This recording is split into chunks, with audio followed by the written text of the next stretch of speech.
Welcome to the Victims and Villains Twitch stream.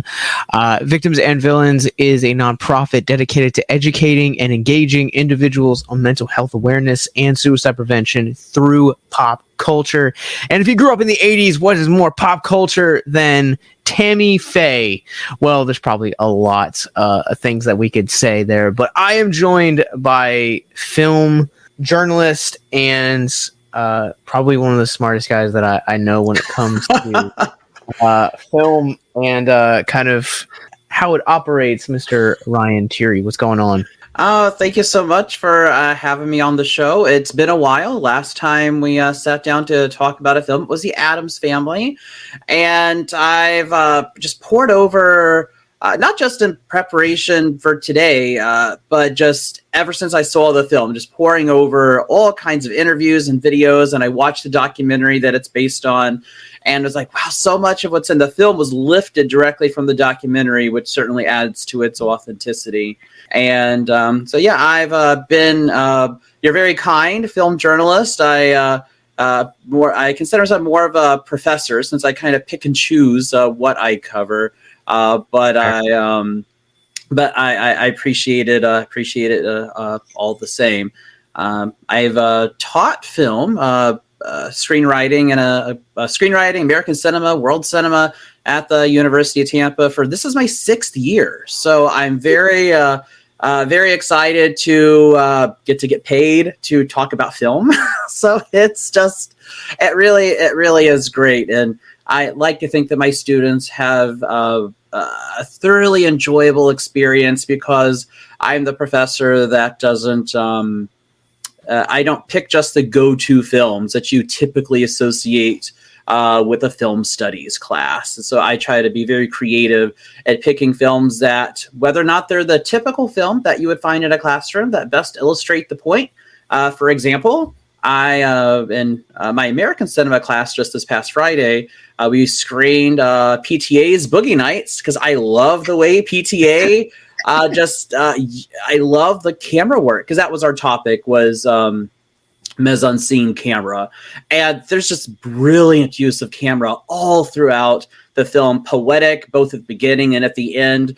And what other film class are you going to go to where Boogie Nights is part of the curriculum? But it's a brilliant film, provocative but brilliant, and I loved talking with my students about it. And so, yeah, I like to make my classroom engaging, because what good is it to learn about films that aren't going to be part of a conversation outside of class? At least now, if they're in a conversation about Boogie Nights, whether it's about Paul Thomas Anderson or Mark Wahlberg's breakout role, or other elements of Mark Wahlberg, whether they're real or not, and we have Julianne Moore, which was the same year she did Jurassic Park: Lost World. Imagine going from Isla Sorna to 1970s, 80s Los Angeles, all in the scope of a work year.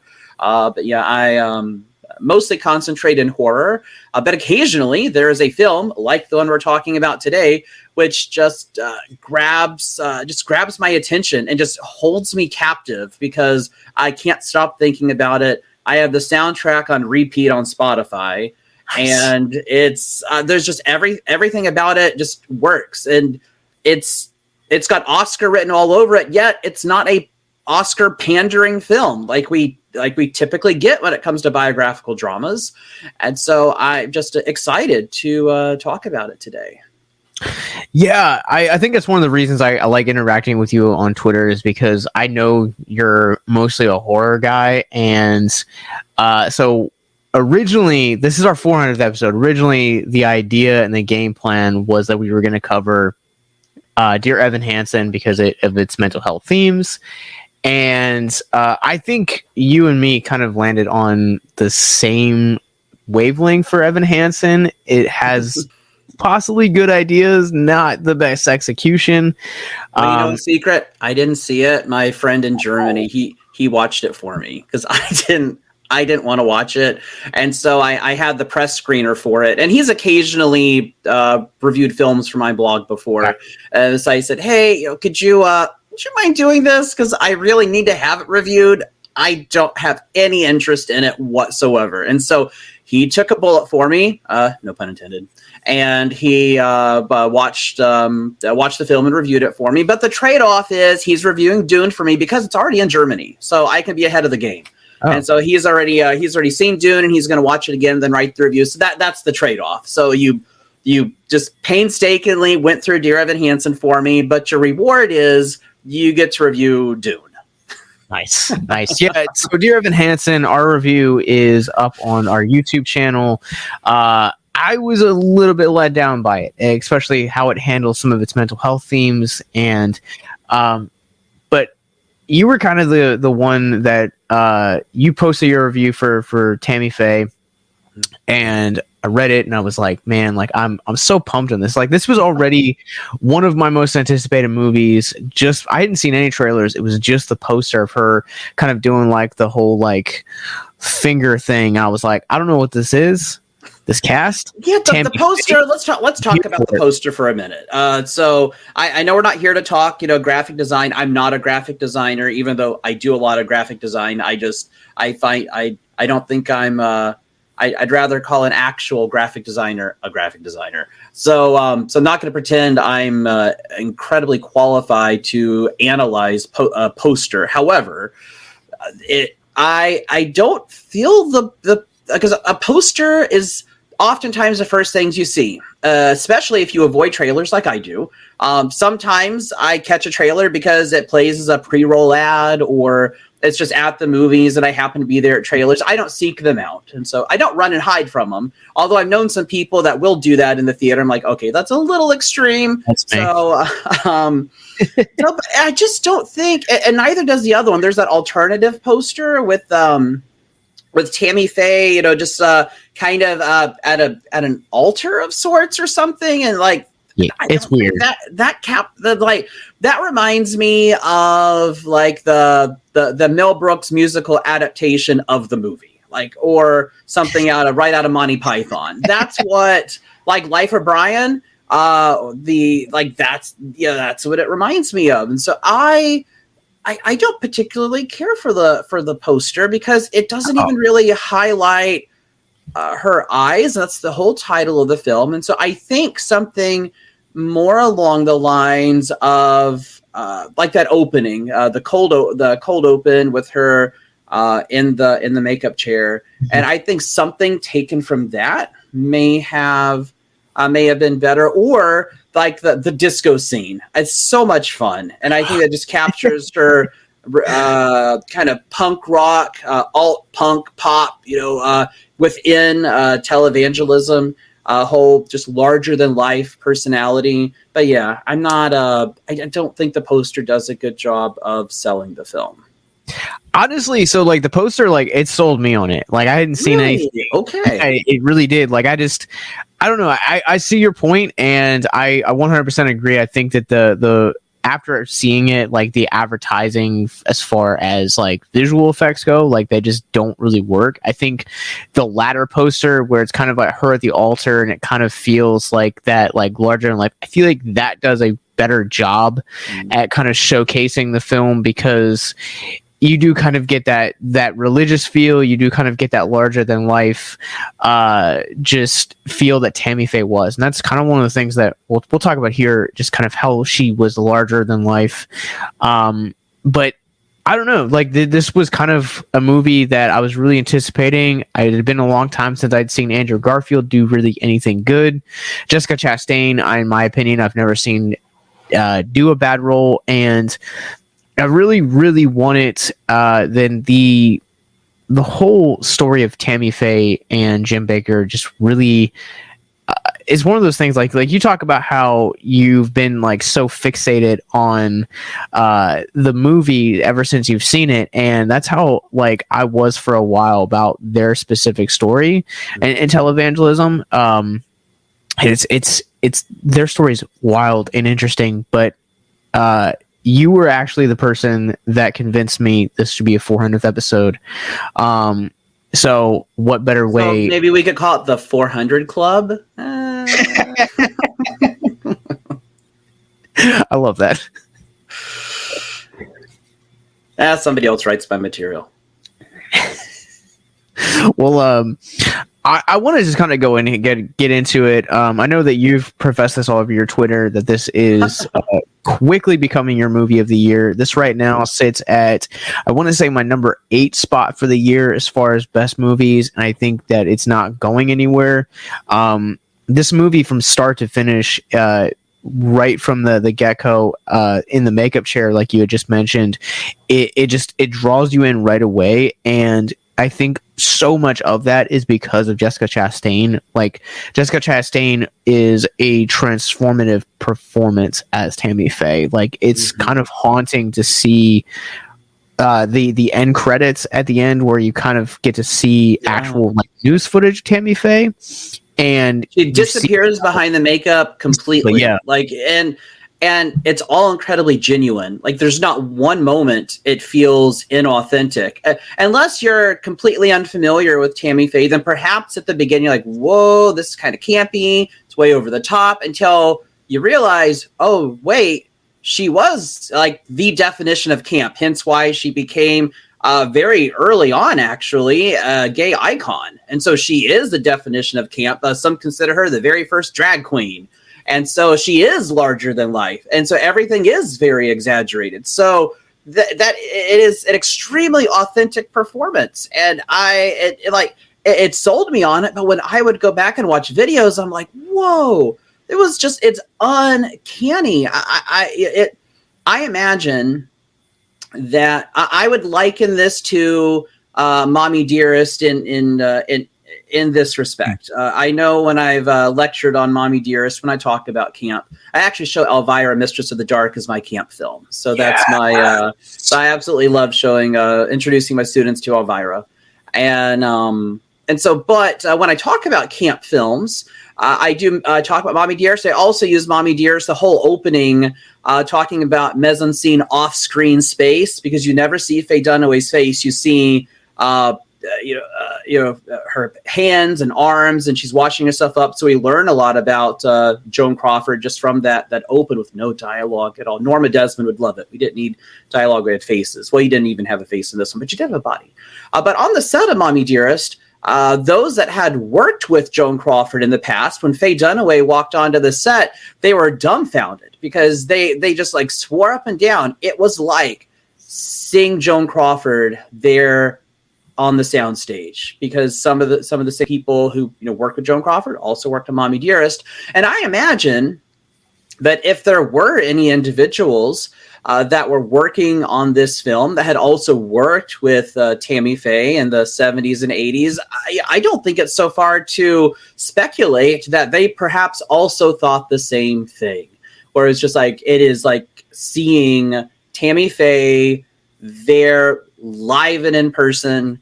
And so I'd love to know if that was the case, but I certainly wouldn't be surprised if it was, because it was just uncanny. It's interesting that you compare it to Mommy Dearest, because I 100% can see the similarities there in tone, but also in kind of like the transformativeness that you're talking about there. It's very rare when you get into these autobiographical films that you can actually see an actor really disappear. I think in our time, at least in our generation, there's 2 performances that are autobiographical that I can recount that just really disappear. That would be first being Jim Carrey for Man in the Moon. He just did a fantastic job on that one. And then it also kind of gets swept under the radar, mostly because of the controversy now, but Johnny Depp as Whitey Bulger a couple years ago for Black Mass. Yeah, I'll put another one up there. Margot Robbie's Tanya Harding. And I also liken I see this movie very similar to I, Tanya, and how it approaches these characters. And like Margot Robbie, you don't have as much makeup. However, completely disappears behind the skates on the ice. And it was very much like seeing Tanya Harding, on the screen as she was in the 80s and early 90s. And so it's another performance that I think completely the actor transforms, and you swear you're watching the individual that they're playing on the screen. But yeah, I when I saw this, I'm like, this says, it's tonally it is a bit different, but the approach I find to be similar to I, Tanya, which was among my favorite films of 2017, and it's a poster on my wall. This will be a poster on my wall too. That's funny that you say that, hating the posters for this movie particularly. I'm so glad you brought up I, Tanya. That's always one that I love, and it's always one that I'm constantly telling people to check out, just because it's very much just chocked with great performances. And among those are the Margot Robbie's Tanya Harding, just transformative performance. And I we've talked a lot about Jessica Chastain becoming Tammy-Faye, and I think also Andrew-Garfield is another actor that just absolutely just destroys. And he nails it. And when I would I watch videos of Jim Bakker, or even Jim Bakker today, because he has since revived PTL, bought the name and everything, so he's so it's it's up and running. But I was like, wow, the smile, the mannerisms, the voice, the hair, just the body language, the energy, and just how he would deliver the lines. Because all throughout the film, God loves you, and just the way they would deliver the lines, both of them, was just like the real life people. Because I would watch the TV interviews, like the NBC Nightline or whatever they were on. I'd watch the real thing, then I would remember back to the film. I'm like, I just can't believe it. It is that close, but it doesn't feel like a replica. It doesn't feel fake. It feels authentic, but it's just that close to the real thing that it is nearly indistinguishable. Yeah, it's been a while since I feel like Garfield's done a performance like this. I think I was reading somewhere on Twitter that someone said that this is his best role that he's done since Social Network. And he's had a lot of roles that more lately have been kind of like under the rug, kind of more of like the indie scene. And so Under the Silver Lake from last year or year before, or whatever it was. Yeah, he's taken on some pretty wild roles in the more recent years. There's one that he did that I want to say the name of it, ironically, is called Mainstream, but I don't remember. But yeah, so the two of them I think are really well, and then really good, and then also this film is just overflowing with great performances, because Vincent D'Onofrio has Jerry Falwell is another one that I've read in interviews that Tammy has just been kind of like towards the end of their rise, as they were kind of like on the cusp of their fall. Like they were very much just like uncomfortable by him, or at least she was. Yeah. And I feel like he just really embodied that. And he did. The moment he walked onto the screen and how he waltzed across the pool yard, patio, lanai, whatever there is, he's just walking across it, and it helped because the score is amazing. The score is just so incredibly good, and so the score certainly isn't a direct extension of this character, but just his whole introduction is like, I'm a bit too young to really know all of this firsthand. So much of it is, just through news articles or stories. But just, I don't like you. It's like, I really don't, it's not that I like Jerry Falwell going into it. I mean, but it's just like, I'm like, I really don't like you. Pat Robertson didn't quite give off the same vibes, but he doesn't have near the screen time that Falwell does.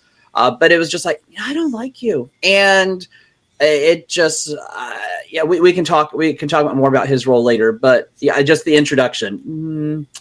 There's something about you, but it just felt real. I'm like, oh my gosh, this is probably what he was really like, not just in how he looks, but just in how he spoke and the things he would say. It's like, this is just kind of creepy, but I love how Tammy-Faye picks up a racket and joins the game, and she's not going to be talked down to. And I love the fact that she only ever referred to him as Reverend one time, and it was after that they're just like, no, you can be Jerry. Yeah. Like their first interaction together at that pool party was incredible because it really shows you just the kind of like genuine, authentic love and compassion Tammy-Faye has for people. Oh, yeah. And we were talking about this over Twitter when we were planning this episode, is that one of the things that both of us had kind of come to find out was that of how much of a prominent figure she was in the LGBT community. And that first scene, you can kind of really see it because in the midst of the AIDS crisis in the 80s, everyone was looking at the LGBT community, and it was kind of almost like you were treated as a leper if you belonged to that community, or if you identified as a homosexual, a lesbian, transsexual, whatever. If you called that community your home and your friends and your family, then you were ostracized by the church. And certainly not all, because I'm a gay male and I'm a Christian, so it's certainly not all, but certainly especially the media would like to portray that the vast majority do think that, which is in itself unfair, and we don't have time to get into all of that, but that is how a vast majority that feel that way. And so I think it was a perfect choice of words. And I think if I can kind of expound upon that for a second, that scene in particular where Pat and Jerry are kind of talking about the rise of television and the influence that television can have. Pat mentions, he's like, oh, well, all these statistics are of people that are unsaved and don't go to church. And yet, but they all own televisions. Now we're bringing the word to them. And I think that a large portion of the rise of televangelism in the 80s and into the 90s and into, I wouldn't say it's as prominent today, but it still exists. Mm-hmm. I think that, you definitely had a lot of people that didn't necessarily go to church, but aligned their beliefs based on what people like Jerry Falwell and Pat Robertson and not Tammy, but like Jim Bakker and a lot of those other televangelists. And so you kind of have this movement that has been risen over the years that also, as a fellow Christian, really anger me because it gives this improper representation of who Christ is. And the fact that, one of my favorite quotes to always go back to when I talk to people about organized religion is that quote from Gandhi. I love your Christ, but I do not love your Christians. They are so unlike him. Mm-hmm. And this idea, I love that quote. Yeah. Another one I love, it was just from the movie, actually comes from Jim. Who, as I understand it, later on in life, I don't know if it was before or after prison, but he eventually came around to be accepting of the gay community. Because I know his son is very famous, who runs Revolution Church, very well known for that being part of their church. And so don't quote me. Well, I guess it's all on the record because we're talking. But as I understand it, Jim Bakker did come around. At least that's my impression. But it may have just been more of a strategic move more than anything. But I'm not going to pretend to be able to judge a man's heart. The quote was, "Religion is boring," and I forget the next part. But I just remember Jim Bakker saying religion, and it's like, well, I've always thought that. That's how I was brought up. I was brought up that, religion are these man-made traditions, which do often hinder the actual relationship that we're supposed to have with Jesus. And but we have like all these traditions and rules, and we have all these like middlemen, and nobody likes middlemen. Middle managers are the worst. And so we have all of them. And so maybe there's a great many things that Jim Bakker, rightly went to prison for. However, I liked that quote. I'm like, because that's what I think, these man-made traditions, i.e., religion, is boring and can very much feel like a prison. So when people say I'm not religious, it's just like, you know what? I'm not religious either. So I think we approach the interpretation of our responses may be different, but the fact is, I don't consider myself religious, but I do consider myself to be a Christ follower. Yeah, and the quote that you're talking about is religion is so boring, but Jesus isn't. That's and it. It's right, like when we get introduced to the idea of the 700 Club as Tammy's on her first pregnancy in the movie, and I 100% agree with you. I think that you sometimes see, because of how I think the movement of televangelism and how widespread some of the idea and the teachings of religion have kind of gone out, we kind of just stick to that, and instead of kind of doing a lot of our own research and deciding what do we believe, why do we believe what we believe. And that's been kind of, for me, that's been my own like personal journey over the last 5 years, is kind of really molding and shaping and asking questions. Why do I believe this? If this is supposed to be, I don't know, something like, if murder is a sin, why is murder a sin? And kind of like looking in and really shaping and going after and having my own convictions. And I think that a large portion of also something that bugs me about religion is the treatment of the LGBT community in particular. Tammy fought so hard to, she says, they're all people at the end of the day. Like, we just need to love them. And I think at the end of the day, like, if you love your neighbor as yourself, God will do everything else. Yeah. And that's just kind of let that situation lie and just do life with people. Like, Yeah. I think it's also what I appreciate about the film highlighting about many Christians and those that consider themselves religious is they're the first ones to shoot and even kill their wounded, because I see it all the time. I grew up, I saw it, and the strength that I find in her character is that she didn't allow what men, and I'm using men as everybody, men, women, everybody, she did not allow the actions of men to dictate to I can't think of the right word, to it caused her to lose her faith or to reject her faith. It's like, no, you're bad examples. But your bad example is not going to shake my faith, because she was steadfast in her faith, and she certainly went through hell that most of us could never even imagine. And I think many people who weren't as strong as Tammy-Faye would have left the faith, and she didn't, and her children certainly haven't.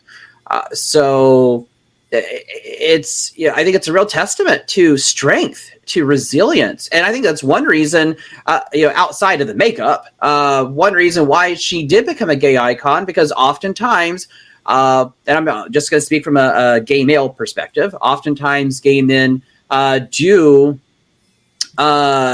create, kind of establish these gay icons of women who are strong, who are resilient, who are faced with all this adversity and somehow rise above, but never lose themselves. They're incredibly authentic, and they're very proud of who they are.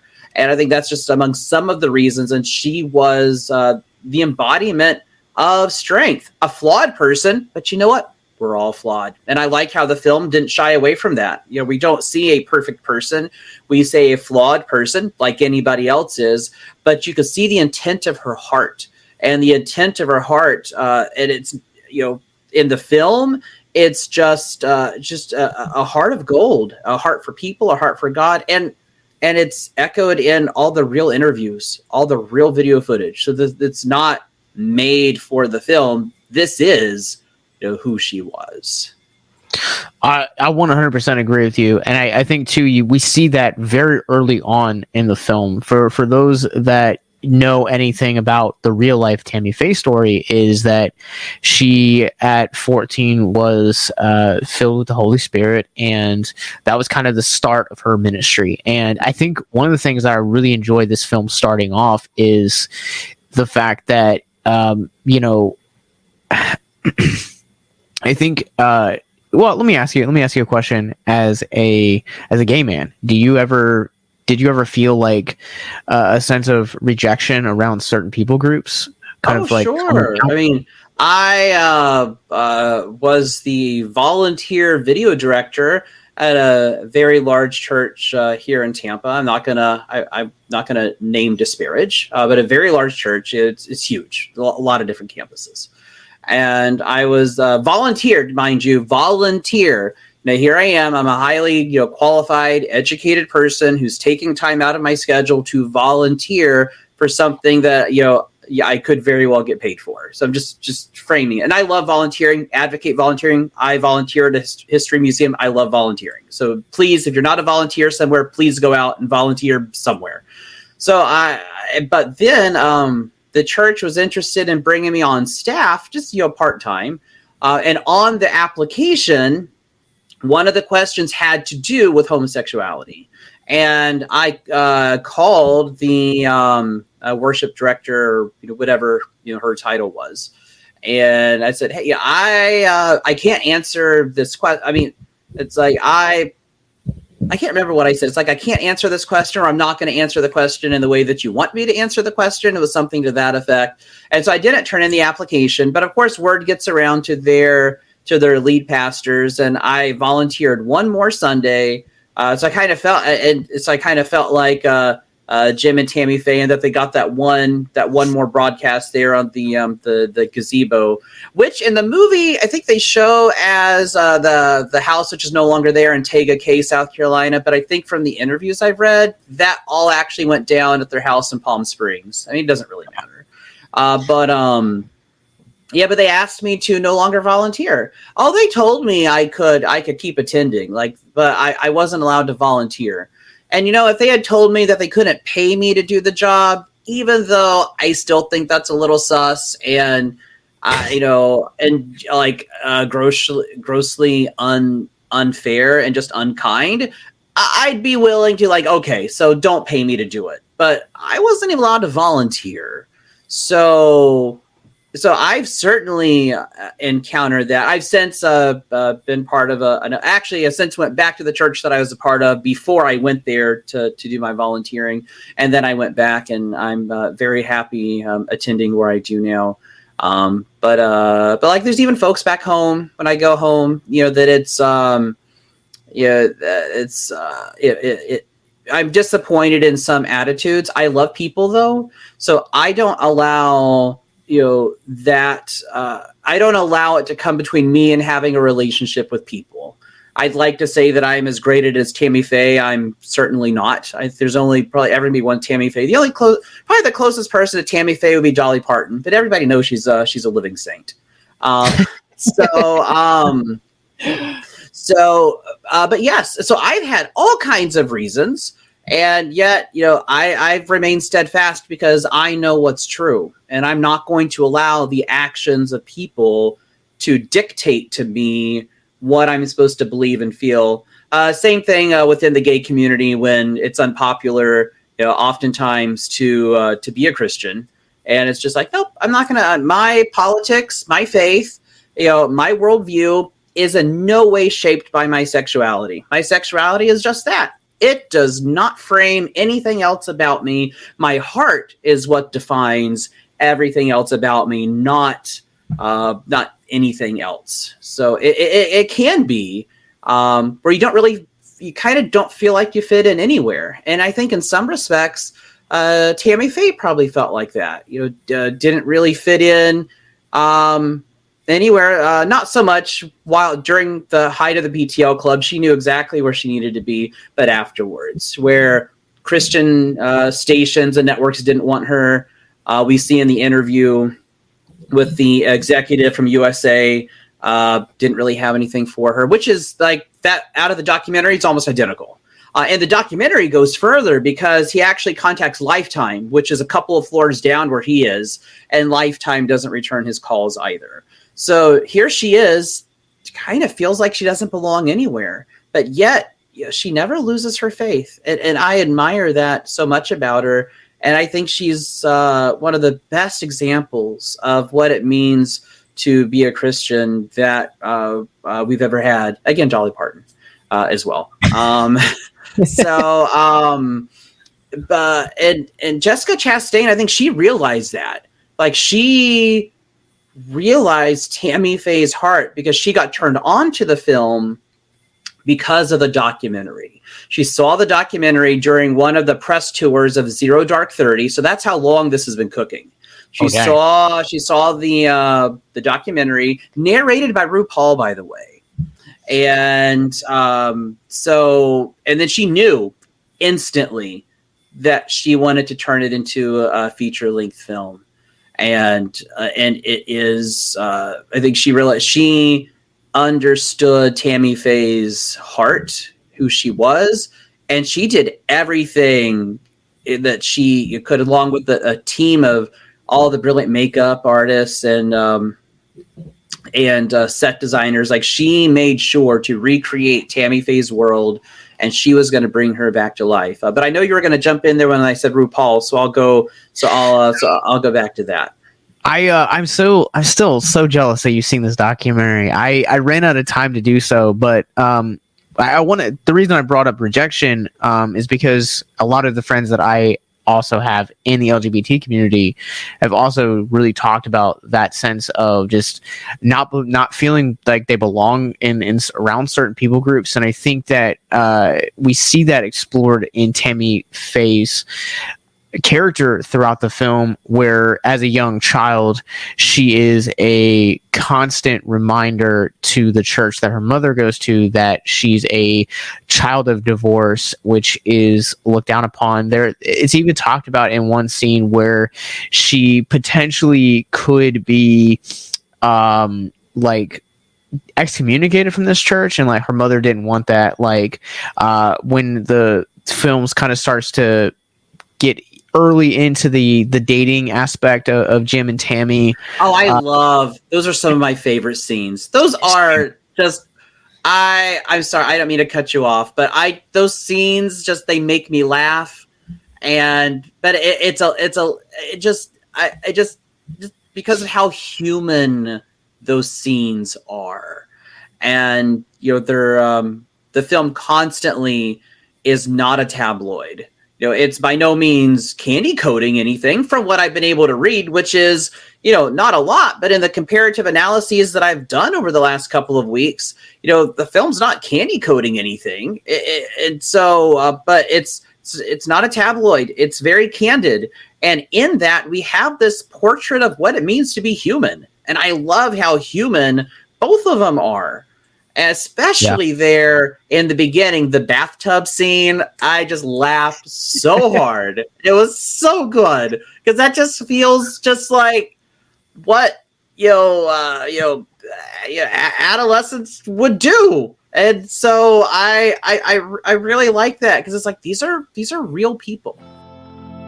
If you or someone you know is listening to this podcast right now and you're struggling with suicide, addiction, self-harm, or depression, we encourage you guys to please reach out.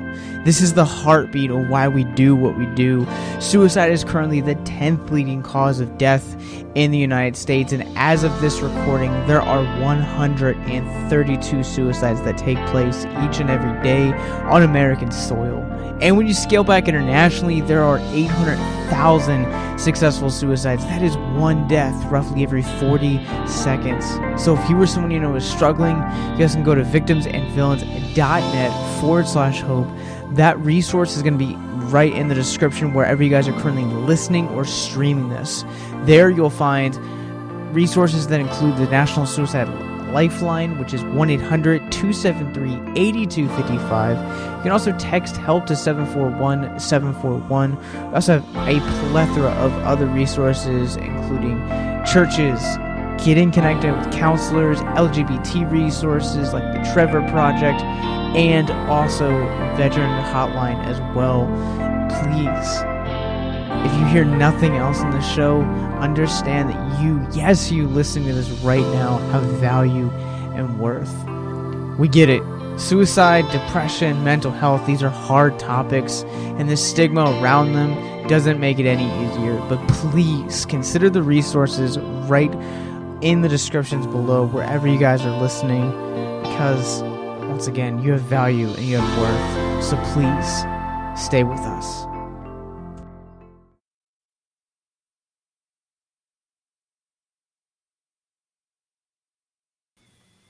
Yeah, that's definitely what like the early couple years of marriage definitely feels like.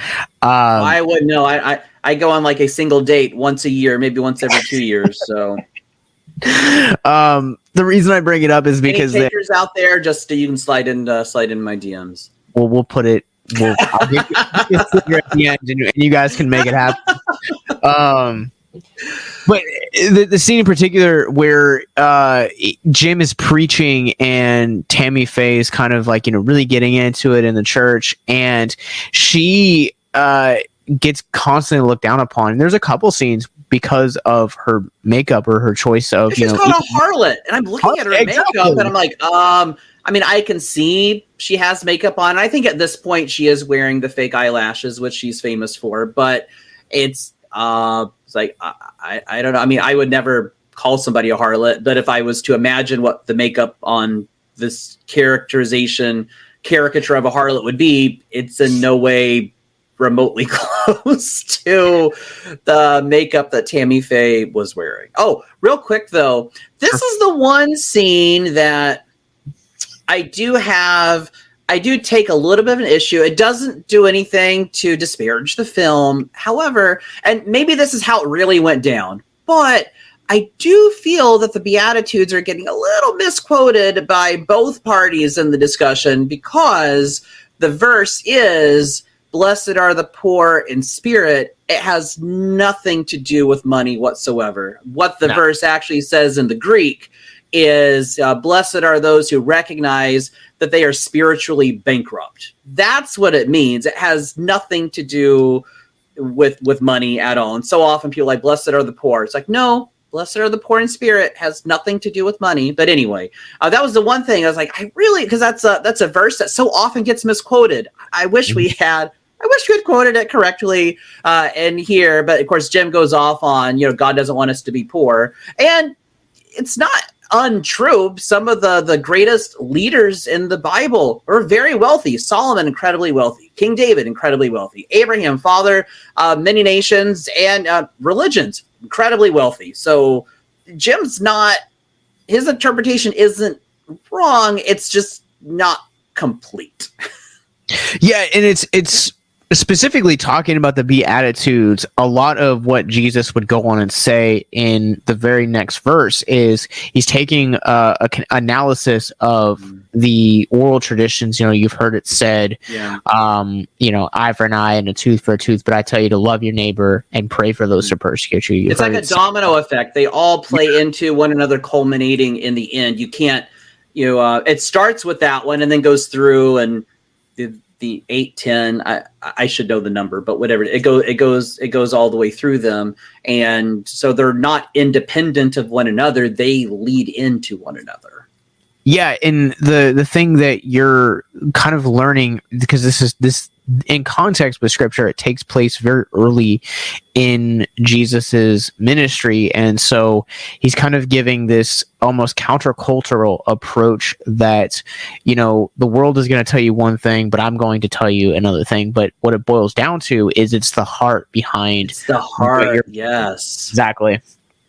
And I think that, I guess I kind of want to pivot here for just to stay here for a few minutes, is the rise of the prosperity gospel that started with the televangelism, because the prosperity gospel was never a term that I had heard growing up until right around I was a teenager in like 2005, 6, and at that point I was like, oh, like, well, if I give my life over to God, I get a BMW, I get a mansion, and like there was like this like new wave of like televangelists that were starting to like resurrect this, and to kind of see it start even in seminary for Jim was just insane to me. And people get in, and there's another verse in Matthew that Jesus talks about to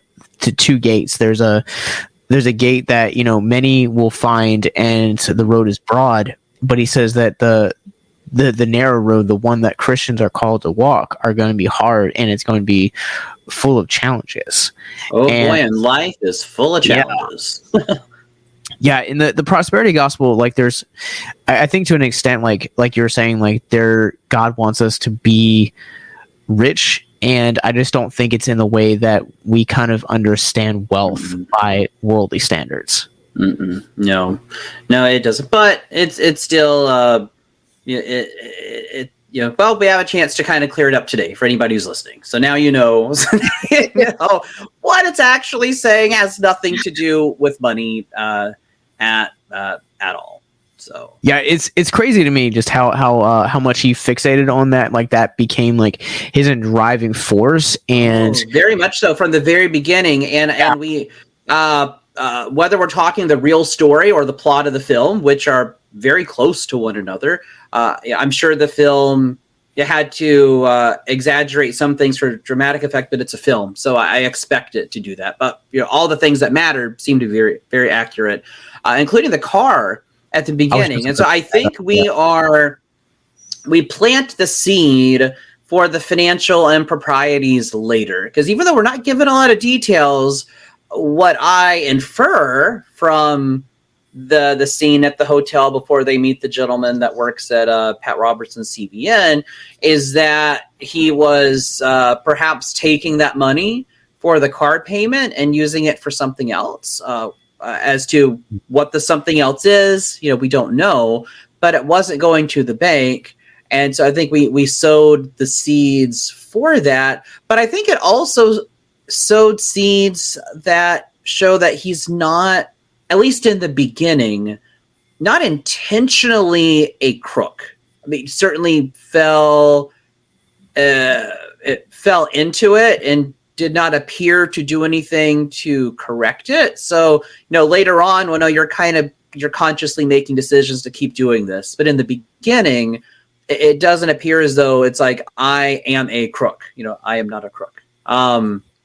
So it doesn't, it makes everything even so much more believable later on. Like I can totally see where you would rob Peter to pay Paul, but you would kind of keep doing that, and pretty soon you get in over your head, and whatever he was using the money for with the car, you got in over his head. I think the car is a great microcosm and a foreshadowing of what is to come, 20 years later, or whatever it is. And it's really interesting too, the way that this film will use actual like headlines and like news footage to tell its story. And one of the things that I love, because I saw this twice in theaters, and the first time I saw it, I was a few minutes late, so I didn't actually get to see like the montage of all the the things from. Until the second time. And I love the fact that when this news story broke, they called it Pearlygate. Yeah, that's a great title. Great title. 100% agree. And but I think it's interesting too is that when you're looking at PTL in the beginning, I think they started off with really noble intentions. The film discusses about how they would house homeless and abuse survivors and supported missionaries as well. And even when you got to see the interactions later on in the movie, when Tammy-Faye's mom and stepdad came to visit, she was kind of like really taken back by it. She's like, where's all this money coming from to pay for this? And I think to a degree, it's really interesting. Her character, their relationship is really interesting, but I think in the beginning they start off with noble intentions that quickly just kind of got out of their hands. Yeah, so I don't think we set out to deceive people. I think we show that is a tragic flaw of Jim Bakker's, where like we saw it with the car, no telling, other places, that we've seen it, and that it's the tragic flaw, but it is the Achilles heel of the ministry. And it's like with all the opulence that they lived in, and you know what? I don't know. I would venture to say it's probably not any different than how Jerry Falwell and Pat Robertson live. Maybe it was more opulent. I don't know. But I would say that our Falwell and Robertsons and Jim Dobsons of the world are probably living pretty well too. Not that there's anything wrong with getting paid to be in ministry. It is a job. When you're if your church is bankrupt and you're still paying yourself bonuses, that's where we have a problem. Or using the money for other things. But there's nothing wrong with being, because it is a job. There's nothing wrong with getting paid to do the job.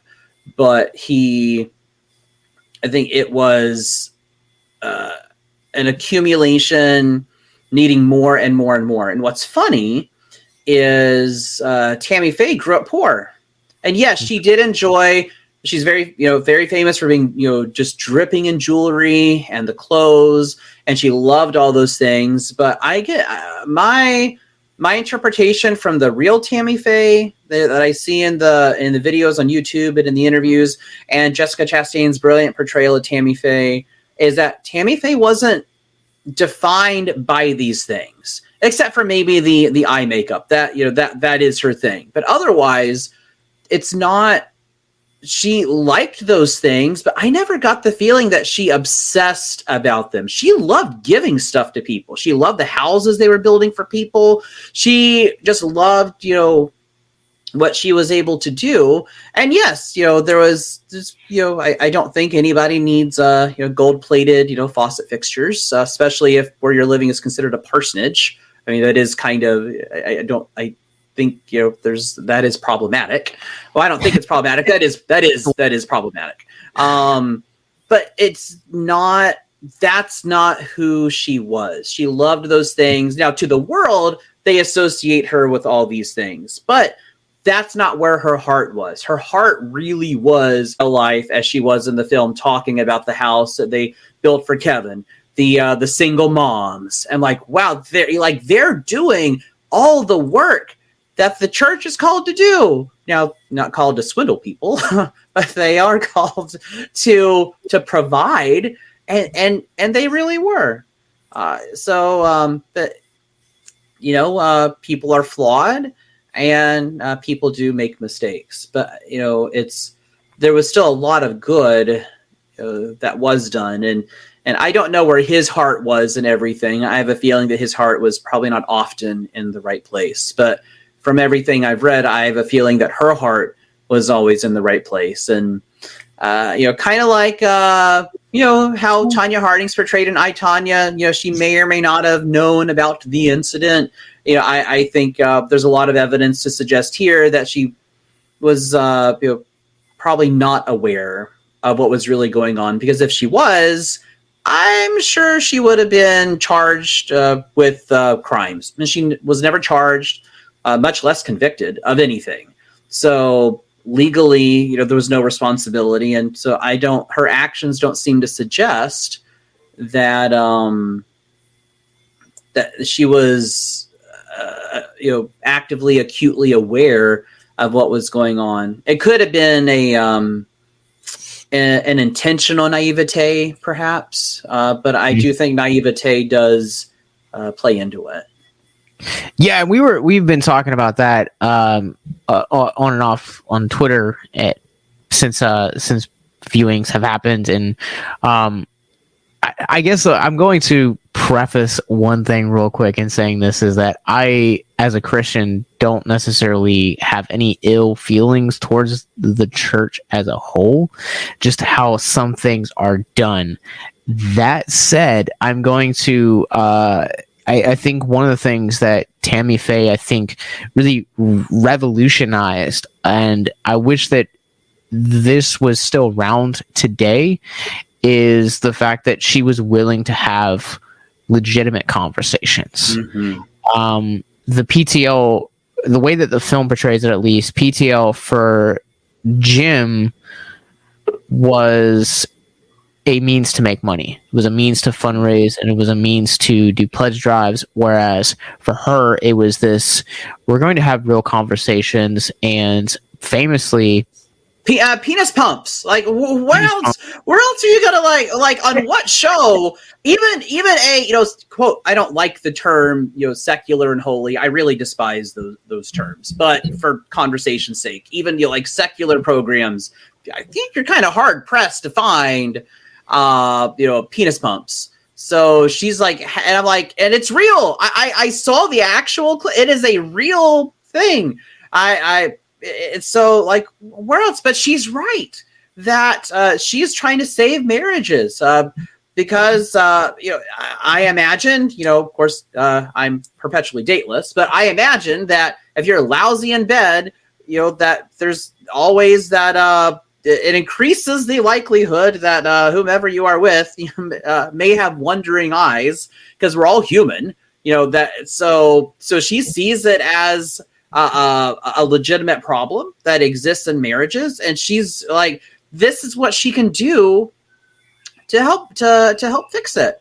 And like, where else are you gonna find that? I mean, it's just, and I love how it sets up the famous interview with Steve later. And so then, because then the interview with Steve it's not just like out of nowhere. No, we've established who she is and what she wants to talk about and the heart she has for people, and is going to talk about those uncomfortable topics. I mean, I don't know if I would have a show that talk about penile implants. It just sounds so weird when you say it that way, but yeah, just a little bit. But it's just like radical, such a radical thinker, radical person. And I love that about the what I've learned about the real Tammy Faye, and I love that about Jessica Chastain's performance. And that's the thing too, is that, to your point, like most marriages, if they're going to end in divorce, it is going to be for one of two reasons. It'll either be money or a lack of sex. Like, it's always one of those two things. Statistics have always shown us. And so, we act like, at least in my experience, it always feels like we don't talk about things like mental health. We don't talk about things like the afterlife, and we don't talk about sex in church, when, marriages are sometimes the heartbeat of the church and to, procreate and all this other stuff. But the bridge between marriage and procreation is those three letters: sex. And sometimes, like, to your point, you're going to have those difficulties where something's not working right, and you have to basically navigate and figure out, how am I going to basically reset my sex drive to do this? And there are stuff out there, whether that is pills, whether that is penile implants, whether it does. I'm in high school, apparently. And even, I'm not as well versed into like what the female equivalent of those things are, but there are other things out there for females as well. And these are things that we really need to have conversations about, because these are very real things that we go through. And a part of the church, when you read in scripture about what it is that in Acts, specifically the first church, they all set and they all ate together and they did life. And the scripture says that they lacked nothing. And a part of that coming together means doing life, and means talking about the uncomfortable things and seizing the awkward. Exactly. How would you guys like to help us get mental health resources into schools, conventions, and other events? Well, now you can. Simply go to patreon.com/victims and villains for as little as $1 a month. You guys can help us get mental health resources into current and upcoming generations, educate and break down stigma surrounding mental health, suicide, and depression. And you get exclusive content that you can't get anywhere else. And you guys can tell us which Nicolas Cage movie you want us to cover, and we'll do it. All it takes to get started is to go to patreon.com/victims and villains, or simply click the link in the episode description wherever you guys are currently listening or streaming this episode. Pick your tier and get started today. Yes, it's that simple. So quickly select the tier that you want and help us get hope into the hands of the depressed and the suicidal today.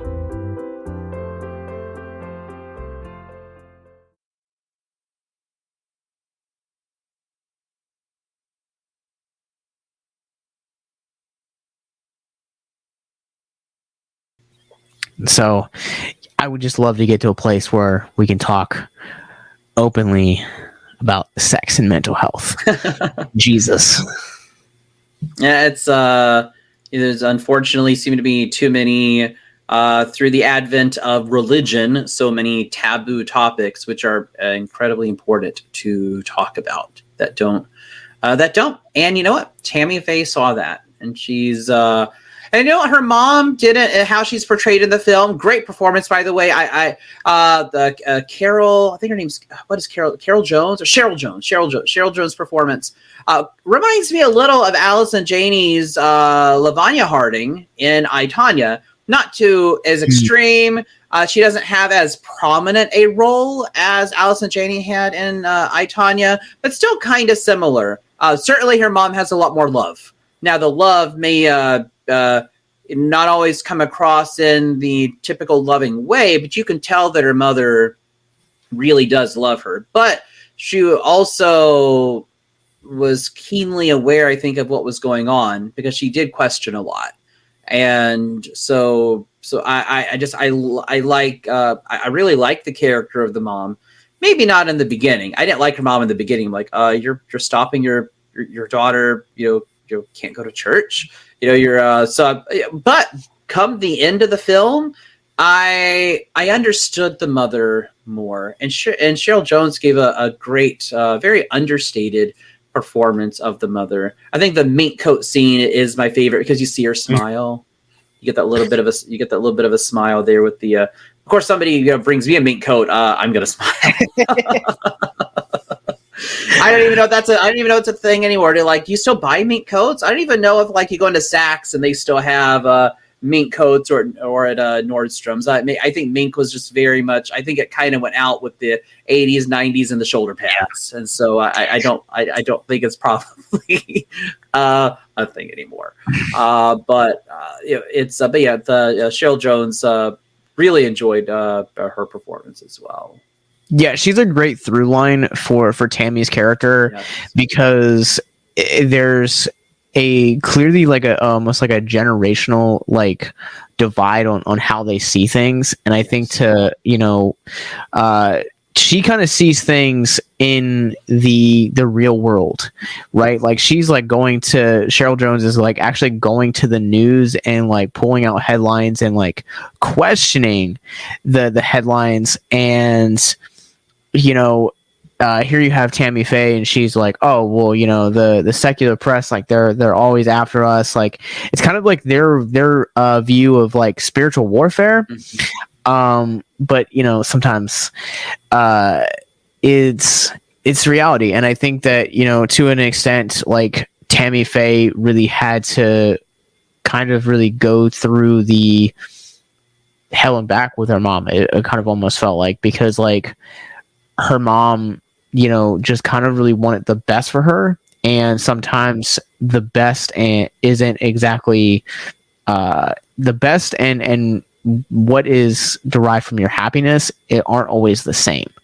And sometimes it's a spectacular uphill journey that really can take a lot on your mental health, but ultimately by the time you get to the end, I think that you're a better person for it. And Tammy-Faye's journey is a lot like a little movie called Showgirls.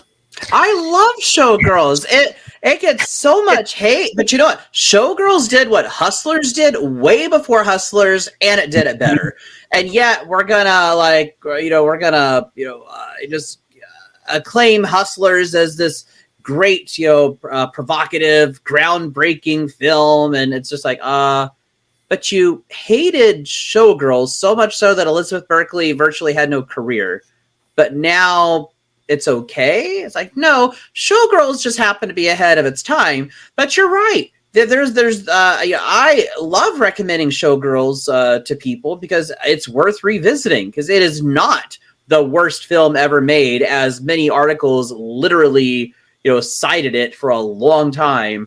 No, there's a lot of great stuff in Showgirls. It's like Boogie Nights in that it's provocative, but underneath all that provocation is real stuff that doesn't get talked about, at least in as creative ways. And it's these creative ways of looking at it that oftentimes prompt us to think or have those internal monologues with ourselves. Yeah, and the reason that I specifically bring it up is a couple years ago they did a documentary called "You Don't Know Me," which was really fantastic. I haven't seen it, but I've seen the title of the doc, but I've not watched the documentary. It's so good. I highly recommend it. It's one of the very few documentaries that I've come back to several times. Okay. But I specifically mentioned that because Showgirls was really disgraced at a point in its life cycle and ultimately kind of got rebirthed as a cult icon, as a an LGBTQ midnight B-movie cornerstone. It's now kind of like a staple for just midnight like movie marathons, similarly to Rocky Horror Picture Show. And I think in the same way, Tammy-Faye kind of reaches that same life cycle to where she was really praised at one point, and then the fallout of PTL happened, and she went through like this like brief like disgrace period. I think one of the moments in the film that almost like brings me to tears every time is at the end where she gets back from that pitch meeting and she goes to the boys. Yeah, I love that. That is my favorite scene in the entire film. So good. It brings me to tears. Both times I've seen it. It's so simple, but yet it is the most powerful scene in the entire film. Yeah, and it for clarity, it's she basically confronts him and she's just like, you can talk about me all you want, but you have to shake my hand first. And you have to it really demonstrates that after all that she's been through, that she really has strength, and that like God really has done a recreation in her life and like has just been a constant staple. And I think it's kind of that the Oral Roberts redemption scene that the film closes on, that's kind of, at least I don't know as much as you do, but I would say that that's kind of like her start of like a rebirth, because she's at that point she's like 5 or 6 years removed from PTL, and then she kind of like low-key kind of takes on the same lifestyle as or life cycle as Showgirls, kind of gets reborn as a cultural icon. Yeah, she became an icon. She was an icon, at the time she was at her height, but she really like became the icon that we know her today after the fact. She has a renewed sense of life. There's a bit of a redemption story, a great character journey. I think I read an article today that said the story was flat. I'm like, there's no way we watched the same film. There is incredible depth in this film. If I could speculate, and this is pure speculation, just based upon things I've read from this same person. And it's nobody that I interact with on a regular basis on Twitter, so don't think I'm talking to you. It's somebody I don't regularly interact with. I just happen to see their stuff. And I would speculate that had she lost her faith or abandoned the church, abandoned her faith, I bet that person would have said, great story. That is kind of, that's my interpretation.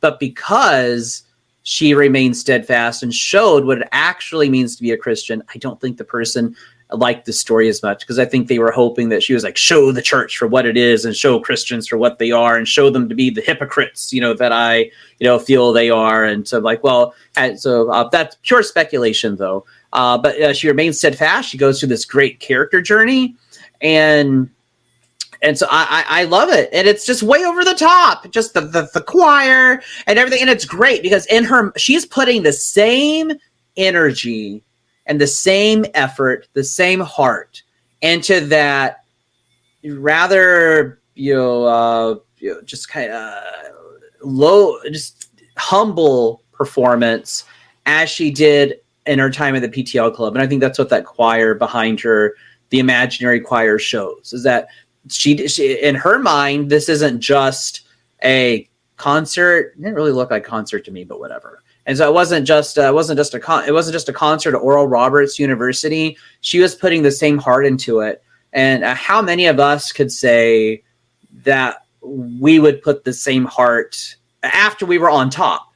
Fourth largest network in the world, third largest theme park, third most visited theme park. We're on top of the world, and then we find ourselves performing in front of a few hundred people at Oral Roberts University. How many of us could honestly say that we would put the same heart and effort into our performance? I would love to think I would. I probably wouldn't. I'd probably think this is us. I would probably do it. I'm not confident that I would do it with the same gusto that she did. But that is her heart. Oh, I 100% agree with you. And I think, she's a great story of the power that the gospel and Christ can have in your life. Is that, I've gone through seasons personally where like I've been at the top of like an employment, like I've just hit the ceiling and then got demoted, it and kind of had to go through that journey of being like, well, I woke up today. Like, the depression and the pride is a real battle that you go through after doing something like that. And I feel like this film captures it so incredibly well. And to really move forward, and that final song has been in my head ever since I've seen it the second time. And I'll just be at work and I'll just be randomly singing it, and just people. I sing the "Don't Give Up." Like all the time. I'm singing it all day long at work. I'm listening to it in the car. Her daughter Tammy Sue covered her mom's signature song, the "Don't Give Up on the Brink of a Miracle." She covered it for the soundtrack. Beautiful performance. I gave her a shout out on Twitter. Not that my voice is super important, but I just wanted to put it out there because I loved her the cover she did of her mom's song. And then Jessica Chastain, speaking of the soundtrack, full length songs. There's like 10 of them, and so like all the little song bits that we get in the movie, Jessica Chastain did the entire song, all on the soundtrack. And like, so I know that if she did not believe in this character, if she did not believe in the film, why the hell is she gonna put together an entire album of the full length of all of these songs? And so I think that shows just how passionate she is about the film and how much she loves the character, because you get the entire "Don't Give Up on the Brink of a Miracle," the entire "When He Touched Me" is the hymn, but whatever the version is in the film, "We're Blessed," the whole thing is in there. Even the puppet, we got really very little of that puppet show. The entire puppet, "Jesus Loves Me," is all on the soundtrack, as well as now I think the Battle Hymn of the Republic, the whole thing is in the film, so you do get that also on the soundtrack. So she, whole songs. So she's gone from actor to recording artist.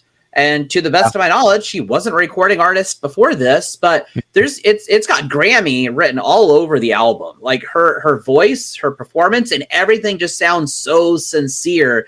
That is one word that describes this film: sincerity. Describes this film. But before I kind of comment on that, the one thing I was saying before I got into talking about the music for this, specifically is, you know, it just to really hone in on what you're saying is like, don't give up. Like, life is always going to present those mountaintop moments, but you need to also consider the valley moments, because the valley moments are those moments that you grow, the ones that you really grow. And Tammy-Faye, you look at the career that she had, you know, she was very much into the top of her game. But I would say that she was at the top of her game for a very niche audience. You know, there are, I think it's like something like 70% of Americans, or like something crazy like that, identify as a Christian.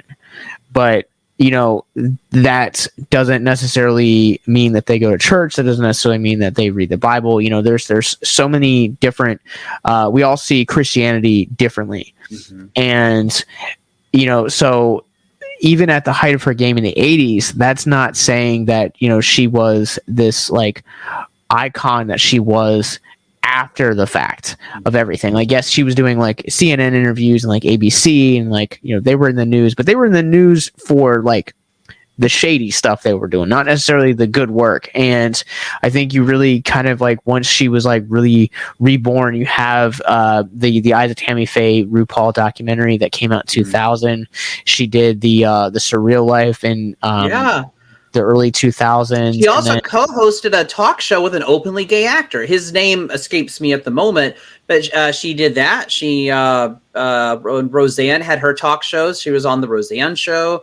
She was on RuPaul. RuPaul interviewed her. So she was like talking to, you know, all these people, and not afraid of any of the questions. Anything she was asked, she would talk about. And Roseanne asked her what was tougher, going through at the time lung cancer or being crucified in the press. And she said being crucified in the press. I think some of what happened, though, is this was at a time that news media, I don't think we had quite reached the 24-hour yet, because that was CNN post or during the Gulf War. So I don't know if we had reached the 24-hour news cycle yet. For all we know, PTL may have been the first 24-hour network, because I don't think there were many 24-hour networks before the PTL Satellite Club. Go ahead. I also want to just chime in here real quick. PTL was also, just to kind of put it in perspective, how massive of an entity they were in the 80s. There were, at the time, there was only, I think you were right, I think they might have been one of the first 24-hour ones, but they were the third people ever in existence to have a satellite following HBO and Ted Turner. Wow. No, I did not know that. I knew how massive it was. But I think some of the I was going to say crucifixion, but I don't think that's a word. Some of the being crucified in the press was a result of just how news media was so quickly evolving. Kind of like we would see with Tanya Harding, with O.J. Simpson, with the Clinton scandal, which is a little bit later on. But this is kind of how the news media is really evolving. And so I think some of it is we need content to fill, which I think led to some of that bad press. But also, this is very interesting. And this is not to excuse anything that Jim Bakker did. However, it's important to note that the jury, they're in, I don't know if the trial was in Charlotte or if it was in South Carolina, because where they lived was a border community. Okay. But the jury was not allowed to go out to Heritage USA to see anything that the Bakkers built, which I think was very unfair. And because it does not give you the whole picture, but the judge plugged up his ears. This is real. The judge plugged up his ears because he didn't want to hear some of what the defense was presenting and did not permit the jury to go see Heritage USA during the trials. Yeah. So to your point, the first broadcast of CNN was in June of 1980. Okay, so they were okay. So they, or maybe it was. I guess it wasn't the Gulf War, but there was something that the Gulf War brought about, or maybe you know what? Maybe it was after Vietnam. Maybe that I'm getting my wars confused. Maybe if it was following Vietnam is when we get the 24-hour news cycle. But the thing that I want to, to your point, I want to say is that I think that from 80 to 89, I think that, yes, it was constantly going and CNN was 24 hours, but I don't think that it reached the height it did until a lot of the cases and a lot of the specific things you're talking about with, Tanya Harding and O.J. Simpson and a lot of those, they basically really were high profile and really put the idea of 24-hour news on the mainstream, for lack of a better word. But yeah, that's wild to me about the Heritage USA stuff. But yeah, I grew up not far from there.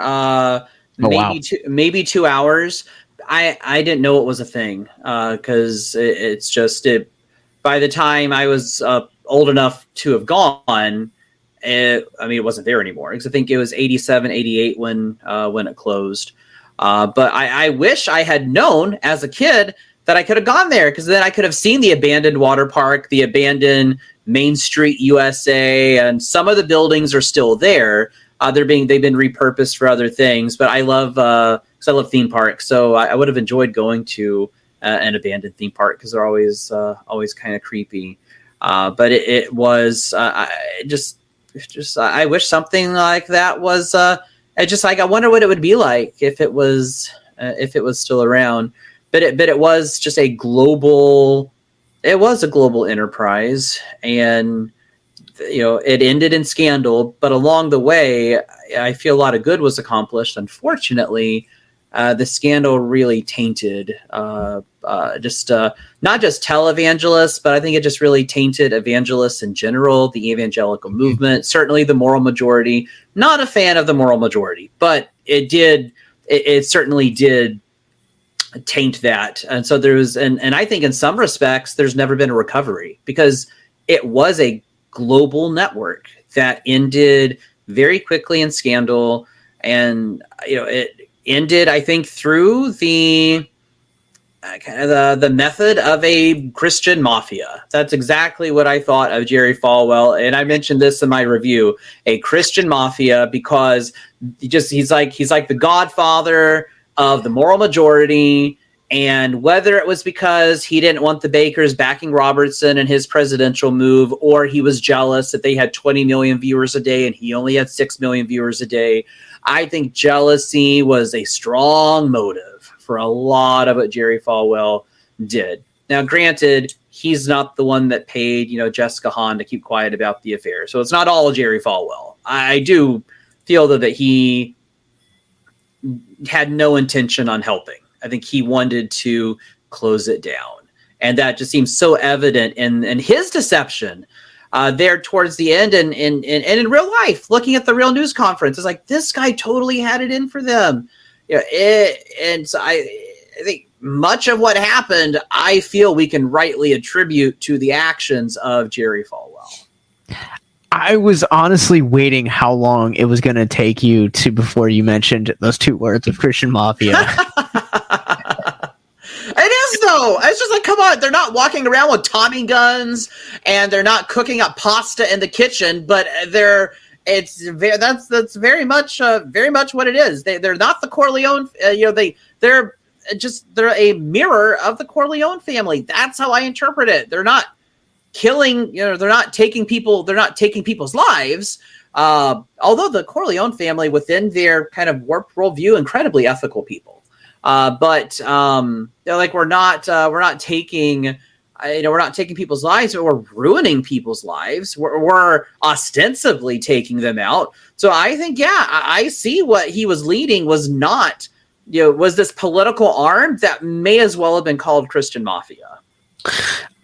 Speaking of which, coming in and down in our chat, Max the Grim Reaper 3000 says, if there was a Christian Mafia movie, I would watch it. I'm sorry, I started laughing. What was? He said he would. He said he would watch it. Oh, yeah. I would too, and I think Jerry Falwell ought to be the Godfather, and so because that is exactly how I interpreted his actions. Oh, I'm coming here to help you. These guys are going to help you. And in real life, Tammy-Faye said, Jim, don't step down. He's not here to help us. Don't step down. Of course, he idolizes this guy. And so he steps down, and that's really what it was. Now, I'm not saying there wouldn't have been other charges, but I think, I'm not going to put a percentage on it, but I feel a significant portion of what happened is attributed to the actions of Falwell. So I actually, in my first viewing, I kind of glazed over that fact. And then once you put that in my ear in your review, I was watching for it the second time I went to go see it. And there are very strategic scenes with Jerry Falwell where you kind of see the way that his entourage is staged in the film. And it's oh man, this really was the Christian Mafia. This thing was for real. Yeah, it's like leave the gun, take the Bible, and beat them over the head with it. Yeah, man, and so I think at that I think it's we've just encouraged you guys. Please, you guys haven't seen The Eyes of Tammy-Faye.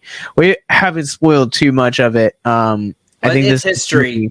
I don't really know what there is to spoil, but no, if there was anything to spoil, I don't think we did. No, this film is just absolutely delightful. It's heartbreaking. It's funny, and it's a drama that has a very much like an edge of your seat kind of feel to it. And I think charming. It's very charming. So I think it's going to do it for us. But before we go, Ryan, where can people find you online? Sure, you can follow me on Twitter at RLTerry1. If you enjoy sitcoms, I do write and produce a sitcom. I wrote and created. I do have a producer for the sitcom, but I wrote and created the Forza Crowd sitcom. We are getting ready to launch season 2, so we're recording this September 27th. Season 2 will be launching on October 11th, and so it's an incredibly fun show. If you enjoy the classic sitcom kitschiness, but you want to see it with modern characters and modern stories, it's very you check it out. Half-hour episodes, goes great with your lunch break.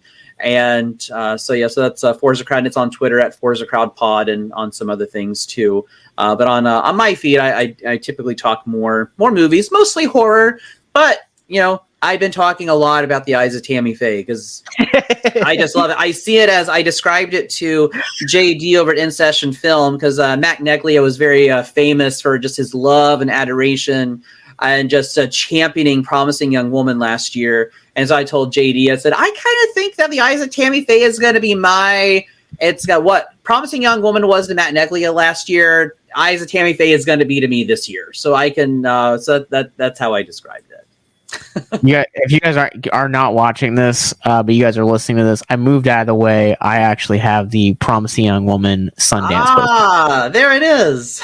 Love that movie. Well, this is actually going to be our last episode until November, but don't worry. All October long, Abyss Gazing is going to be taking over our entire feed, talking all things horror, all things spooky, all things mental health, and we're going to provide it for you guys right here on Twitch and following day, wherever you guys get your podcasts from. Make sure that you guys follow us, and it's all at Victims and Villains. We'll provide links to all of Ryan's stuff in the descriptions below, wherever you guys are currently listening or streaming this episode for both his movie reviews and Forza Crowd. You guys can go to victimsandvillains.net, where you guys can find all of our social media, more podcasts like this, movie reviews, and most importantly, our mental health resource library. So till next time, remember that the lashes will last forever.